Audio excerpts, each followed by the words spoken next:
got contact with the Bible college. People came through, and I drove my 48 Studebaker all the way from Texas, where I was living at that time, all the way to Portland, Oregon. Went to Bible college, and there I started.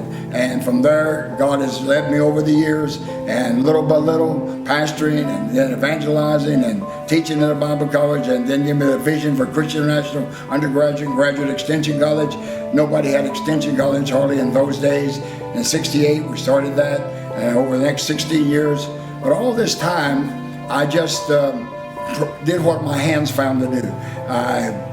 I know I was called to be a preacher when I was 17, 18. I felt called to preach, but I remember writing in my Bible, I said, I feel like I'm called to preach, but I don't know whether I am or not, and I don't know how I'd ever be a preacher. It was in February 1953, and I thought, I don't know how I'd ever do that. Well, that summer, some young people came through, talked about the Bible college. I drove my Studebaker out there and went to that college, and from there I launched in evangelistic work, ended up pastoring a church.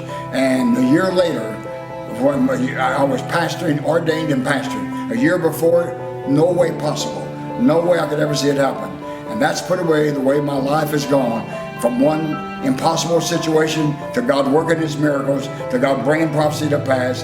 And now, thank God, after all these 60 years, we're seeing the results. It was at our 50th anniversary, the last 10 years ago, that my wife and I was talking about, it's been a miracle just to make it to the end. So many are falling apart and falling to false doctrine, going off this way and the other. And then I realized, seeing now that we had over 3,000 ministers around the world, had a board of governors standing with us, we had all this acreage here and lands and buildings, and I felt like what David said when he said, David realized that God had fulfilled His prophecy and established His kingdom.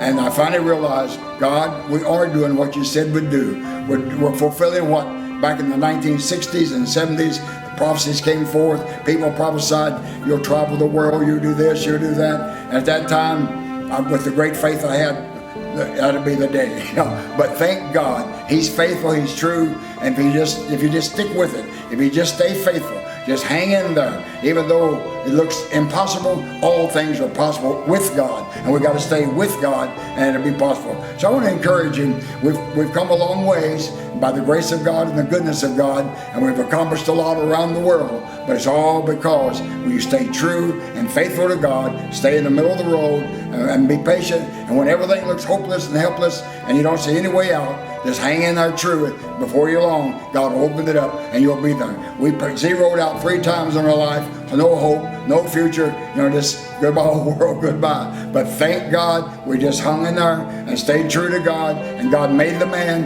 and He tested us, He tried us, He purified us, and worked with us, and today we're standing victorious and seeing God affect the nations of the world. So I encourage you, be faithful, be true. God's going to see you through. Amen.